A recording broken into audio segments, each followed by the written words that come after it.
Good afternoon, everybody. My name is Jim Rutt, CIO and CISO of the Dana Foundation in New York City. I'm back here with Adobe to cover the Adobe uh, uh, Agreement Experience, or AGX, as we'll be calling it throughout the conversation.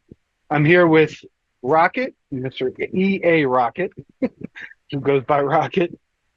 He's VP of the Office of the General Counsel of Adobe. And I'm going to ask him to do a short introduction, if you would, please, Rockett.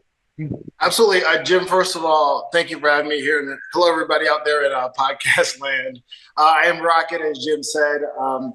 Yes, I run a group called the Office of the General Counsel, which means I report into the General Counsel. He's also our Chief Trust Officer because security is part of our group, as well as we're out there in front on the Content Authenticity Initiative, as well as AI ethics. My role on a day-to-day basis is kind of a few different hats. First, I run all the biz ops. I'm the banker of the group, if you will. All the legal procurement, the procurement of legal services. You know, we hire law firms for a lot of different things. Also, I run the chief of staff function for him. And last but not least, which will probably be the subject matter of this discussion, legal technology. I'm kind of a legal CTO, if you will. It's interesting to talk to vertically aligned technology SMEs.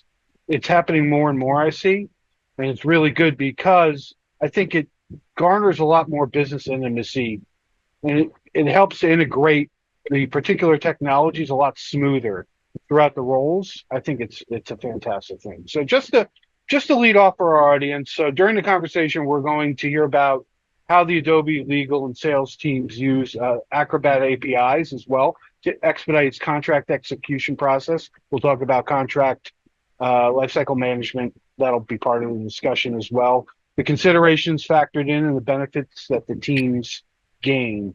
So a couple of takeaways, hopefully, that you'll gain from this conversation.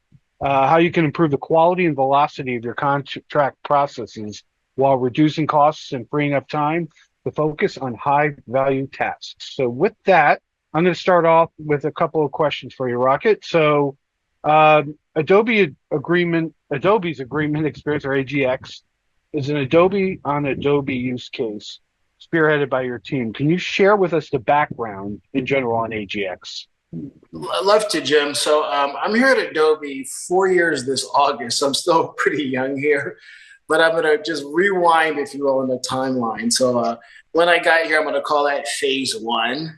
In phase one, we can title that swivel chair plus no scale. So I'll explain what situation we were in. Adobe's acquired quite a number of very valuable companies over the course of time. And whilst those companies are great for our product portfolio, they also have come with their own back end systems for the back office, such as CRMs and contracting systems. So over the course of time, and this is the picture when I arrived, from all those acquisitions, we had multiple instances of Salesforce. And for each instance of Salesforce, each one of them had a yet different contracting system underneath. Some use SteelBrick, some use Conga, some use Aptus, some use other, home cooked things. So as you can imagine, right, that is immediately a swivel chair as a salesperson is trying to do a deal across a rich product portfolio, but each must actually be transacted differently. So you have this whole swivel chair thing going on. Further, for the most part, when you want to get a deal done, you had to involve a lawyer and someone in deal desk. Deal desk, some people call them deal desk or contractor attorneys or deal team, right? Usually sits in finance and they help you know what the configure price quote. So basically, so you had the swivel chair, plus to get most deals done, you needed three people: the sales rep themselves, the person in deal desk, and the lawyer. So that's the situation I stepped into. So it's interesting, the term swivel chair. I've always thought of it as a pure outbreak of M&A, right? So you bring on all these different disparate data systems of record, and now you got to try to figure out how to parse through all the spaghetti to get all the data in them. So to hear it translated into a swivel chair experience, it's certainly encouraging in my mind, right? Definitely. So are there any other special needs that your team was looking for that wasn't met by what you saw in the broader marketplace of CLMs out there? Yeah. So you're dealing with the swivel chair thing, you're dealing with this no scale thing. So I'll just state the obvious, like that's not sustainable, right? So you want to move everything onto one CRM, you want everything in one contracting system.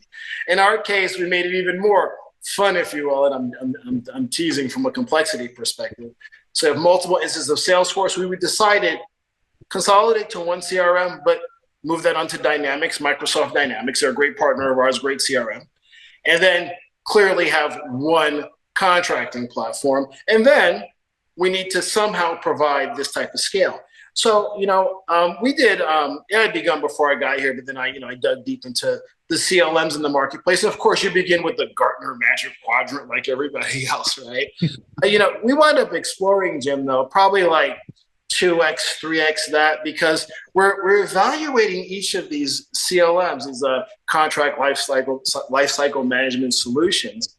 And like something's wrong, like we can't figure it out. Like they're not bringing us the value or the impact that we want. Because if you're going to make this big shift to one CRM and one contracting system, you want it to be impactful. You want it to bring value. You want it to bring efficiency. You want it to bring that type of scale.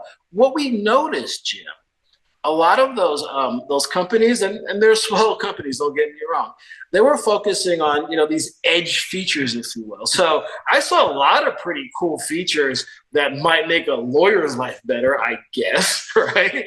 But when you talk about like the core needs, the core principles of a sales motion or a contracting motion, they just basically missed it. And I'm happy to share with you at least my definition of those core principles. That would be great for reference purposes, definitely. Absolutely, Jim. So people have been doing deals in commerce for decades, for centuries, right? And it essentially begins with two human beings having a negotiation, right? They talk out like, I have something to sell, you have something to buy, right? And that still requires two human beings for the most part. Then, especially in the enterprise to enterprise play. Then you need paper to reflect the deal. So the first thing you need to do is to generate paper that reflects what they were just talking about, what they agreed to orally. You want to reflect that in a document. That's called a contract. So the first thing, you want to generate that contract. And then you just don't send it to the other side, right? These are big enterprises, including Adobe. You have people inside who have to review it and make sure it's all good before you toss it over the fence, as you say. So you have to generate. Step one. Step two, you have to review. Then you toss it on the other side. And step three, they may or may not execute. If they execute, you're good, and we'll get into that in a moment. But, as these things go, they're like, oh, we want to change this, whatever. So you go back to generate, you go back to review, and you send it back to execute. So you have generate, review, execute. Those are your first three steps. Once it is executed, once you have this paper that reflects the actual agreement between both parties, then you need to store it somewhere. Step 4 and step 5, you need to be able to discover it later on. Because as we know in business, yes, we do like new customers, all businesses do, helps businesses grow. But then you get into a relationship, and if it's products, you wind up doing renewal. So the renewal is a whole paper trail from a bunch of things that were done before. If you're in professional services, you have a master agreement, you have many sales, right? So you discover these things later as you enter your next deal. So definitely negotiate, but then you have to generate paper, review internally, step 2, execute step 3, store it step 4, and then lastly, be able to discover it later, step 5. And it's really that simple in the recursive loop as we try to get to execute.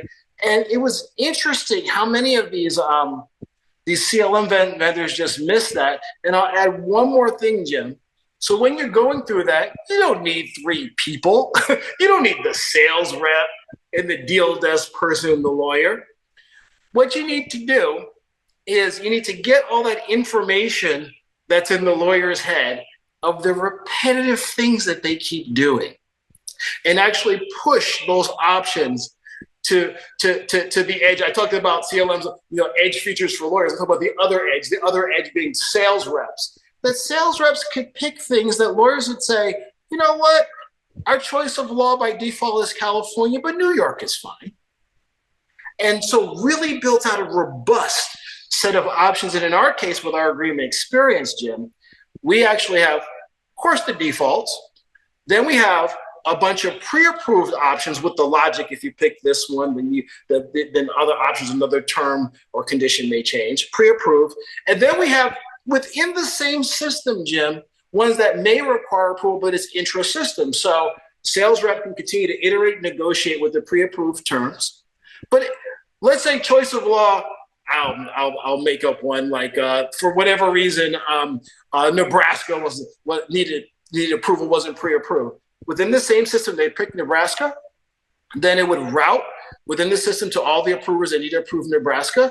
And as soon as those people electronically approve in the same system, it would generate the paper with Nebraska as the choice of law, and they can send it over. So that's how we one system gets rid of the swivel chair.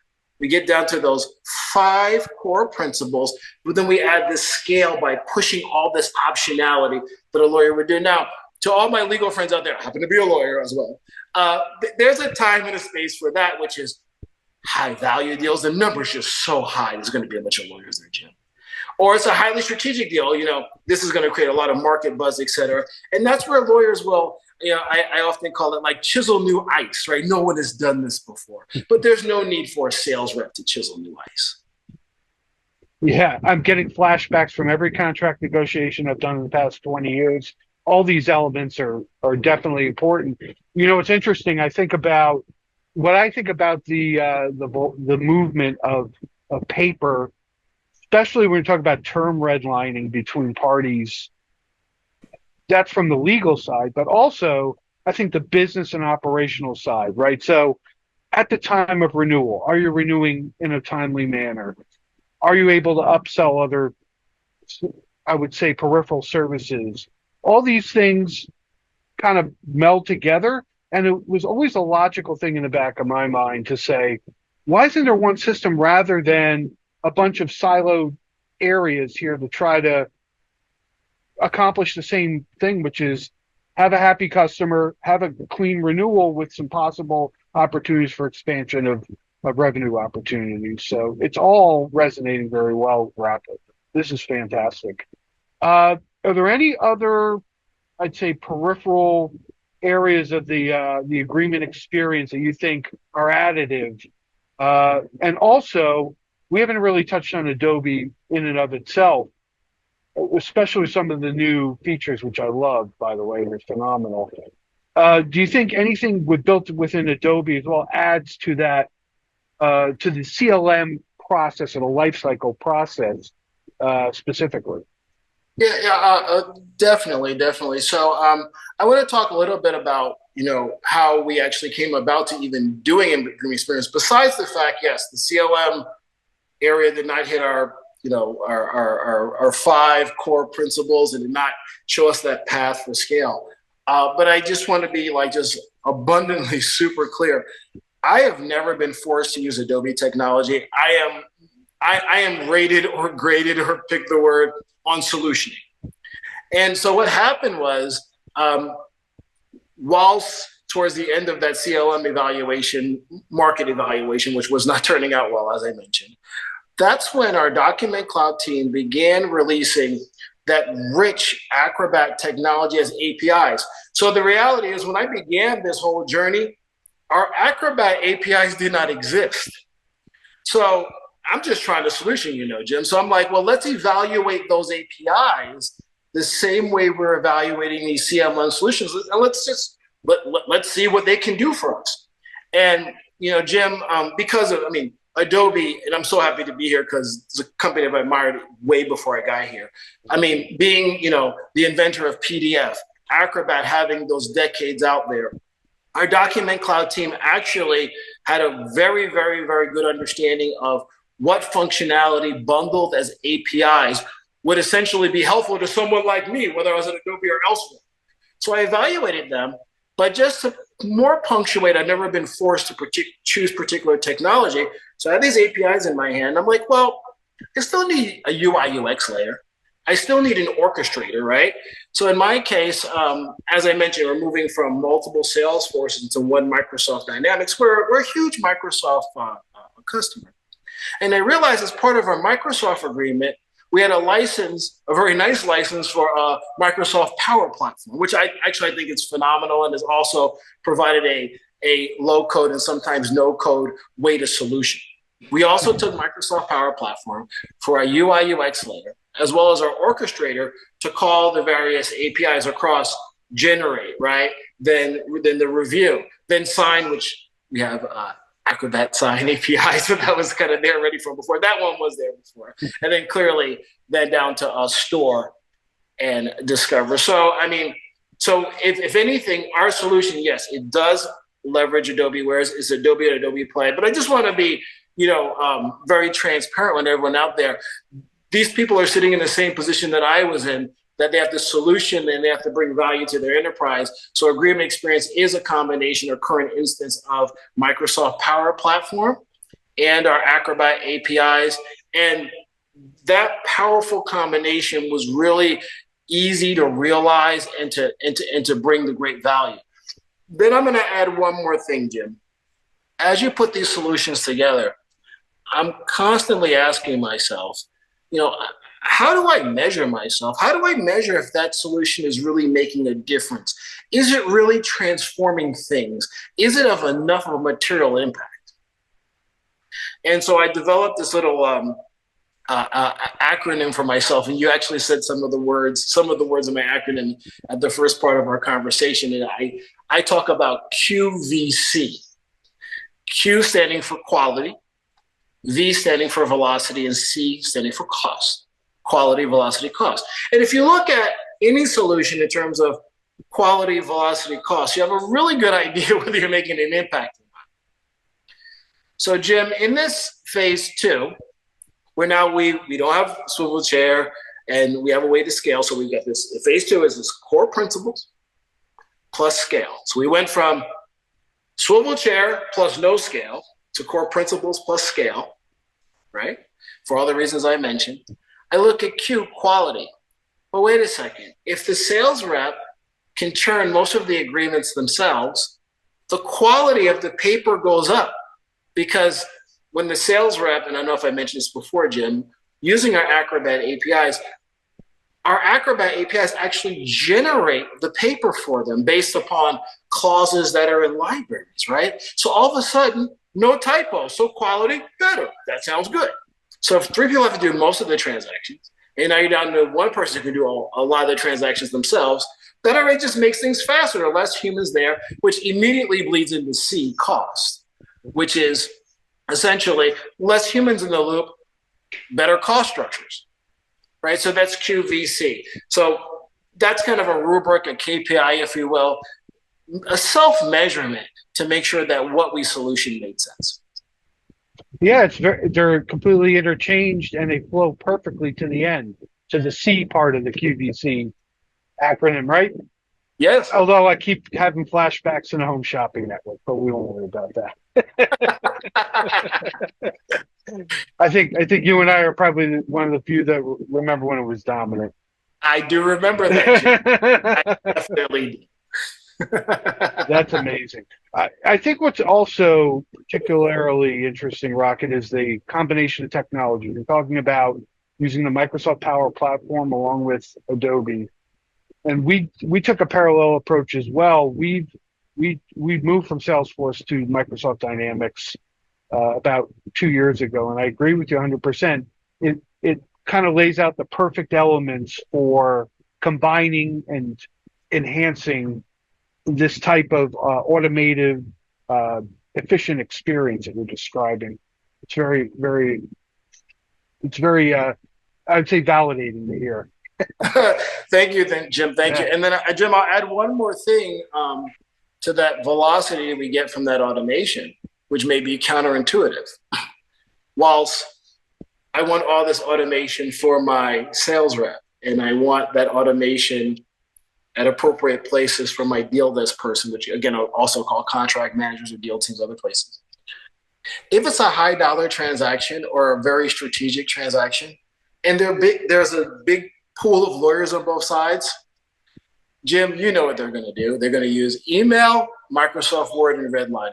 So in that case, and we designed the system in this way, Our lawyers can take the last version where the sales rep or deal desk left off, download it, then they can do the back and forth in the traditional method until them and the other side of lawyers, they're okay. And then they can side load. And the reason I mention this is because once it actually gets to a lawyer where a lawyer is actually needed, the fastest way is to get out of the way. and I think it's counterintuitive, and I think people don't realize that. Sales rep, automation, yes. Deal teams, automation or semi-automation, yes. Lawyers, if they're actually doing the work, the high quality work lawyers should be doing, then we just need to get out of the way, let them pick up where everyone else left off and finish it off and then get it back. Yeah, I think you think about the multitudes being the encumbrance to good version control of these documents, which are critical. Yep. Yeah. Yes. So I like the way you're able to keep each party relevant in its time and place throughout the life cycle. It's tremendous. Yes. So switching back to Acrobat, primarily the new AI assistant capabilities within it, which I think are phenomenal, by the way. How are you embracing those specifically, and where in this experience or the life cycle do you or is it integrated within that motion? What a fun question, and what an exciting time we're in. I couldn't have predicted this moment in time at all. Not 2 years ago. Yeah, 2 years ago we probably couldn't. Yeah, right. 2 years ago, right, Jim? So let's just go down the timeline, and then we'll get into phase 3, right? So phase 1, right, was swivel chair plus no scale. We talked about that. Then phase 2, which we're coming to the end of, at least my team is this, you have these core principles plus scale, and that's working out well. By the way, Jim, I should mention, when we released the Agreement Experience, right, this core principles plus scale, we targeted that 75% or more of our agreements will be completed by the sales rep alone. 75% or more. And we're in the middle of this CRM consolidation and all, right? But as our metrics are coming in, we're doing fine. Actually, I believe we'll do even better than that, but we're doing fine. And that's just the simplicity of design, the simplicity of core principles. So now, as I'm calling it, we're getting towards the end of phase 2. What is phase 3? You may ask, Jim, and it ties into your question. Yep. For me, phase 3 is core principles. This is like the XYZ days of Christmas, right? Just keep adding up, right? Core principles plus scale plus intelligence. And I'll tell you why I'm excited. Maybe it's the reason that you and everybody else are excited. This promise of what AI can bring by itself is exciting. What our Document Cloud team has done already in releasing AI Assistant with Acrobat is exciting. By the way, I don't know if I mentioned, because it's an Adobe and Adobe Play, for solutioning, not because I was forced to, I have become the customer zero, me and my team, for our Document Cloud team. So like say it's real live conversations like, what do you guys think about this? Is this helpful? Is this not helpful? All the way from the Acrobat APIs, and as we enter into this, these AI technology space, including AI Assistant. And Jim, what really gets me super excited is the promise of AI, and that is, I'll talk about one thing in particular, which is like most forward in my mind. When you are doing a deal, there's certain information that's just right in front of you. You're like, okay, I know it's a renewal period. I know how much it cost before. But as mentioned, the thing that you're about to work on is probably, the next agreement in a series of other things that were signed. And the series of all those other things that were signed, there's a whole lot of information, data, clauses, values, kind of hidden from you because it's kind of buried in there. And AI has the promise, and we're experimenting and customer zeroing it with our Document Cloud team, of bringing those hidden values forward. And that makes the person doing the deal even more intelligent. So imagine this. So now all the salient features in terms that you might even think about, you now see all of them, right? So now you have an intelligence advantage. You also, Jim, have an energy advantage. You've been there, I've been there, where we think something is there, we're not sure if it's there, we got to read through all this stuff. You're like tired by the end, right? You're fatigued. So you have intelligence advantage, you have energy advantage, and the last to fill out that trilogy is you have confidence advantage, right? And the other side can see that coming a mile away. And now back to QVC, that quality is now jumped up, not just from quality of the document in terms of typos, it's jumped up in terms of the quality of the deal. Because now you're providing a better sales experience for your people doing the deal, which will increase the quality of the deal and getting you what you need. You know what's most exciting is the old familiar Acrobat user experience, having AI infused in there, I think all fully contained within that familiar UI, and to be able to see the value as you see right away. It's truly exciting. I think a practical application of AI is one that you can see, feel, and realize the benefits from. And I think it's been illustrated so well with the Adobe AI assistant. It's super exciting. So I have one more question for you, Rockett. So Absolutely. I'm sure we've got somebody listening to this that wants to explore AGX. They're understanding, what's the best way to leverage this? How do they get started? All the typical questions that they would have when looking at, a new system of record like this. What are your suggestions? Please contact us, contact Adobe. Our representatives will put you in contact with our solution consulting team. And what that is, I don't know if other companies have this, but we have a team of solution consultants that'll go into your enterprise and they'll just start very basic, like, hey, how do things work here? What are you trying to get done, right? Because there's design is so important, right? They'll go through your design, how you do things. We're not trying to, shake up the apple cart. We want to bring transformation and improvements and value to what you do. And they'll go through what APIs make sense for you in terms of what you do. What they will also do, Jim, is we're well aware, we're a big enterprise. These enterprises have CIOs, and that CIO said, all the data shall be here and all the files shall be here, right? And they don't want to hear that somebody's going to come in and do a rip and replace, right? So we elegantly come in, not only meeting what you need from a design perspective to improve your document workflows, but we do it in a way that avoids anything remotely close to rip and replace. That's a bad idea. And then also, so then you have the buy-in from the end users who need the solution, but then the CIOs are very agreeable when you're not ripping and replacing. Yeah, rip and replace is certainly anathema to a smooth onboarding. Exactly. Super. All right. So Rockett, thank you so much for going through the AGX, the CLM, Adobe AI. I think, your description of how you used all these elements along with your QVC philosophy, it's certainly encouraging for anybody who wants to achieve the same level of success in this area as you have. So I'm thankful very much for sharing all your experiences. And I think we are all set. Jim, I thank you. And thank you for the audience for having me here today. It's been a wonderful conversation. I'm just always happy to share what we've done here. And I'm enthusiastic of what Acrobat, all of our Acrobat technology can do for everybody who's here. Thank you once again, Rock. It's been a pleasure. Thank you, Jim.